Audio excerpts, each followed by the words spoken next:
Welcome to Comics League. I'm Jared, and today we're continuing our coverage of Zack Snyder's Justice League with a little bit of an explanation video. So one of the components of the New Gods lore that I'll admit is confusing as hell is the anti-life equation. What is it?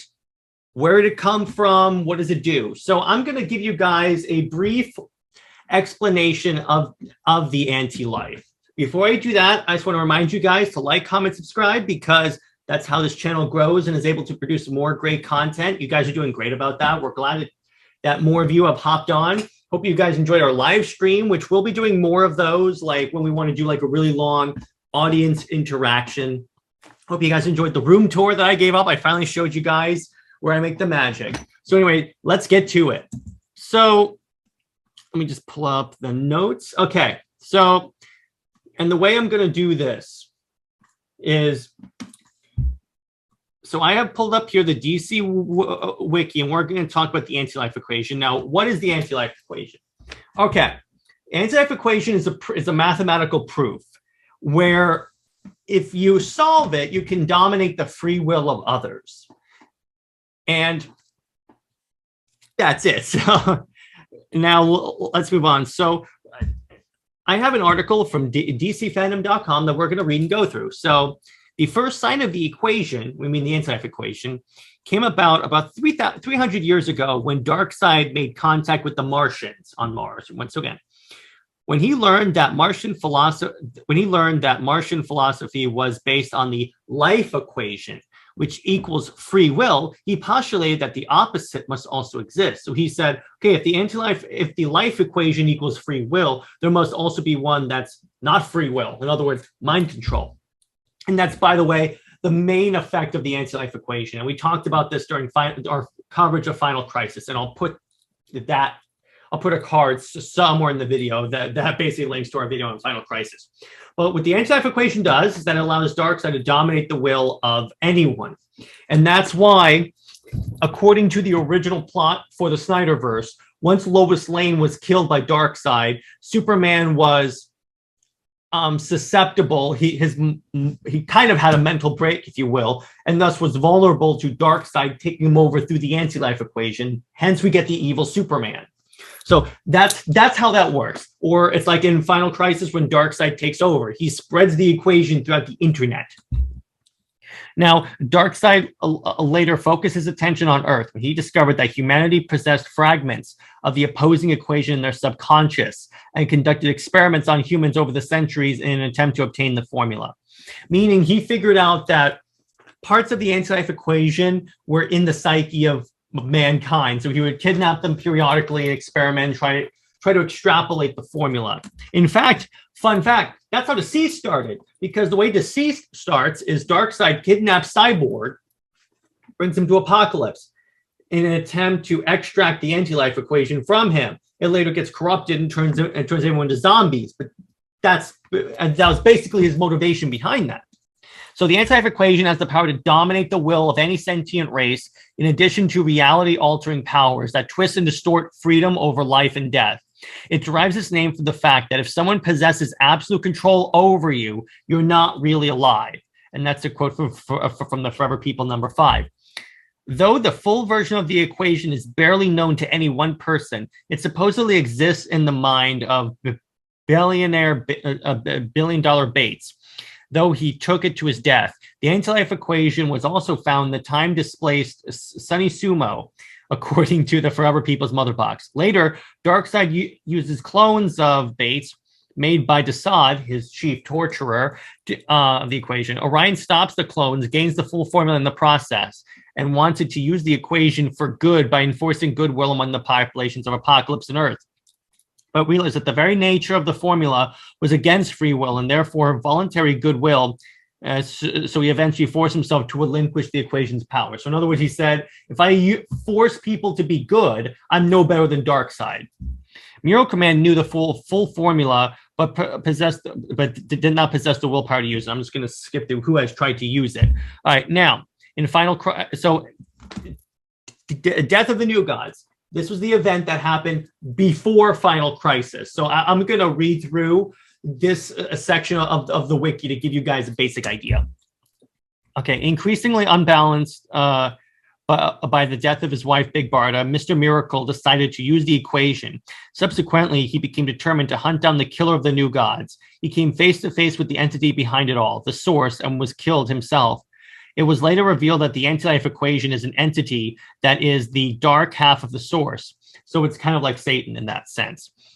With which the source was now fully reunited. When Darkseid became the last of the new gods, he faced the source in combat, wherein Darkseid revealed that he had created a serum that allowed him to draw power directly from the anti-life equation. Despite this boost in power, in the end, Darkseid was also killed. And now we get to Final Crisis. So remember, yes, the new gods were killed, but really what happened is that their minds were put in the bodies of normal humans. In other words, their spirits inhabited the bodies of other people. So now we get to the equation was ultimately, okay, so due to Darkseid's knowledge of the full equation and his will to use it, he made sure he was spiritually reborn in the body of a human on Earth. He became Boss Darkseid. That's when he was like that mob boss. But the human shell was not enough to fully contain him, and he was eventually killed again. He then used the spoken word to be reborn again, this time fully in the body of Dan Terrible Turpin. Dan Turpin's a cop, I believe. He also developed his base on Earth, warping it and turning the planet into a replica of Apocalypse. Now seemingly in control of several billion people through a mass host consciousness. That's the other thing. When Darkseid uses the anti-life equation, it's a hive mind-like thing. And we kind of saw this a little bit in the Deceased event, in that everyone that was like deceased, if you will, was put under one, was like in hive mind.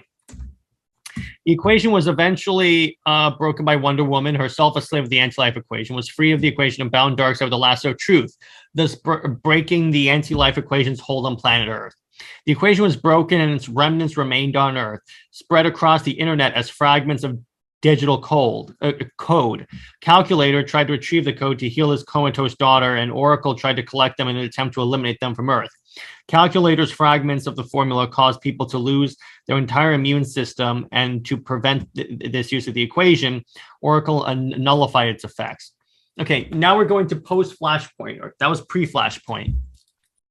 In Prime Earth continuity, the anti-life equation, much like the life equation, functions very differently. Here, the equation, rather than simply a means of mass control and multiversal reality disruption, is instead used by Yuga Khan, the father of Darkseid, as a means of resurrecting old gods as well as himself in a host body. According to the host, with a small portion of anti-life, he could feel all the pain of the new gods, a pain that only Yuga Khan could heal. The equation itself is the same as in New Earth, but has other varied applications. Speaking the equation, Dreamer Beautiful was able to resurrect Mark Moonrider. I have no idea who this is. Okay, over the course is used to, okay. The anti-life equation is further expanded upon by its interactions with Darkseid's daughter Grail and the mysterious Anti-Monitor. The equation is revealed to be as much a sentient entity as it is a formula when that hails from the antimatter universe. That makes sense. Batman discovered that since the antimatter universe and Earth Prime are opposite counterparts, what is found at the center of both universes is also the opposite. At the center of Prime Earth lies the White Lantern entity, the living embodiment of free will, the White Lantern core, exactly. At the center of the antimatter universe is the anti-life equation, the antithesis of free will. Mobius, Accordion scientist, was desperate to learn the secrets that gave birth to his universe. Mobius's thirst for the knowledge of this universe's creation be his downfall, and then because of that, it mutated him into the Anti-Monitor. That's how the Anti-Monitor was born. So now so here's the formula. I'm going to speak the formula for you, and then I'll have control over your minds. All right. Loneliness plus alienation plus fear plus despair plus self-worth divided by mockery, divided by condemnation, divided by misunderstanding, times guilt, times shame, times failure, times judgment, n equals y, where y equals hope, and n equals folly, love equals lies, life equals death, self equals Darkseid. Okay, the full formula typically manifests itself physically as a series of fiery, inscrutable alien symbols and glyphs. By speaking the equation, Darkseid can insert the formula into people's mind. So that's how he does it in Zack Snyder's Justice League. Now, all right. So, and it was the equation that when he brought the axe down on the ground, non-Superman, because that was boss. There was this big sort of fire wall that went out, and that led to the revealing of the anti-life equation. It's that glyph that's on the ground that has the Omega symbol, then all these little offshoots of it. You can actually get a print of it if you get the box set of Zack Snyder's Justice League, which I plan on getting. So basically what it is, it's this sort of, this article described it perfectly, so I'm trying to find it. It's okay. It's a transcendental mathematical formula originally said to allow those who knew it to dominate the will of others. Okay, so basically it's this, I guess, spiritual formula that when you solve it and use it on someone, it allows you to control their free will. And remember, okay, so it's the idea. So here's what the anti-life equation actually does. There's a good explanation of this. Okay, the formula implants the mathematical certainty that all life is hopeless and that freedom and hope are futile concepts, dooming those who hear it to despair. So it basically uses math to take over someone, which I'll give you that. Math is very boring. That's directed at you, lad. So basically it basically shows the observer or the listener, if you will, that life is meaningless. So you might as well, and if you're, okay, so here's the logical syllogism. Life is meaningless. Okay, so if the opposite of, so let me get the idea. If you're not alive,